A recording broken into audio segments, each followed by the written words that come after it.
A inicios de septiembre de 1945 terminó la Segunda Guerra Mundial y hubo celebraciones eufóricas en Buenos Aires durante varios días. Todos los partidos políticos convocaron el 19 de septiembre a una marcha de la Constitución y la Libertad, que congregó unas 200.000 personas desde el Congreso de la Unión hasta Plaza Francia, al norte de la ciudad. Fue una celebración multitudinaria. De inmediato se hizo presente la principal exigencia de la oposición: el traspaso del gobierno a la Corte Suprema de Justicia.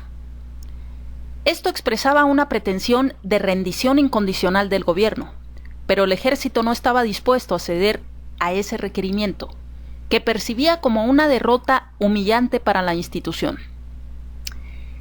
Sin embargo, se abrían grietas políticas y los sectores que disentían con Perón comenzaron a alzar la voz.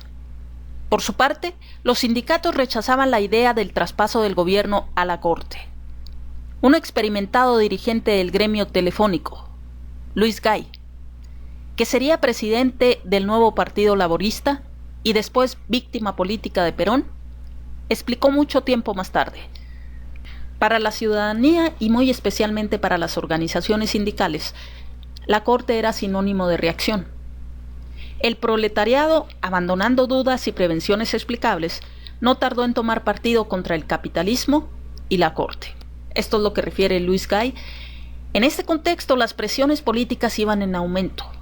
El 9 de octubre, la oficialidad de Campo de Mayo exigió y obtuvo la renuncia de Perón a todos sus cargos: secretario de Trabajo y Previsión, ministro de Guerra y vicepresidente. Los dirigentes gremiales le solicitaron que realizara un discurso de despedida. Luis Gay comenta: nosotros creíamos que el hombre estaba liquidado. Esa es la pura verdad.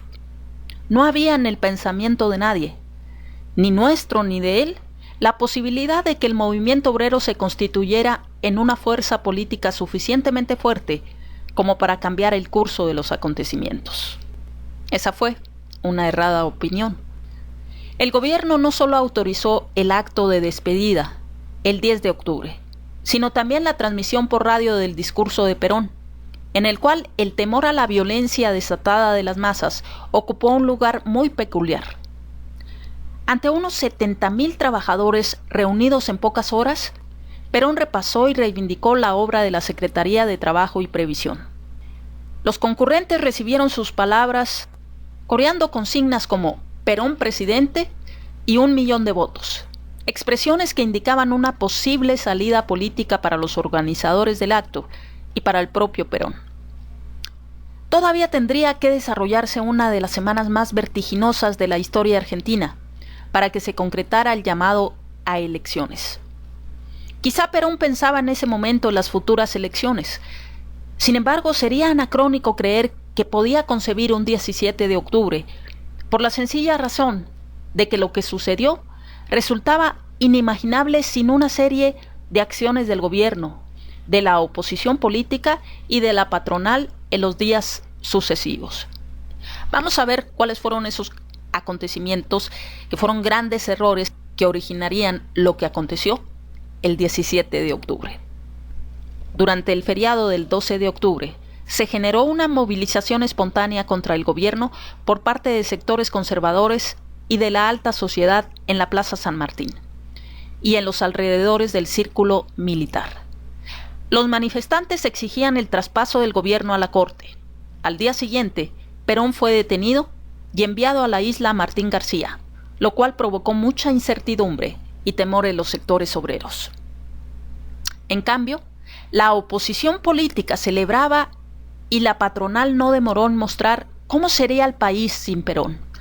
Y así, sintiéndose ya triunfadores, pagaron la primera quincena de octubre, descontando el feriado del 12, deducción que no correspondía debido a una medida de Perón. Ante el reclamo obrero, en las empresas se respondía: pues anden, vayan y se lo cobran a Perón. Algunas compañías reforzaron esa idea con carteles en los que se leía, por ejemplo, el aumento de sueldos se lo cobran a Perón. Son múltiples las fuentes que confirman la alegría y el resentimiento de la patronal. Sin duda, ese ánimo de venganza fue un aporte invalorable a la construcción del peronismo. En aquellos días se revelaron las fuerzas sociales que derrotarían a Perón y las implicaciones que esto tendría para los obreros. La percepción en términos de confrontación entre la patronal y los trabajadores se desprende de la visión de sus protagonistas. Luis Gay dice que la resistencia por parte de las llamadas fuerzas vivas, demasiado vivas, como las calificara el léxico de la calle, fue la que alineó casi en un solo frente, declaradamente favorable a la política social de la revolución, a los trabajadores de toda la República, incluso aquellos que habían permanecido en una actitud de recelosa expectativa o de pasiva hostilidad.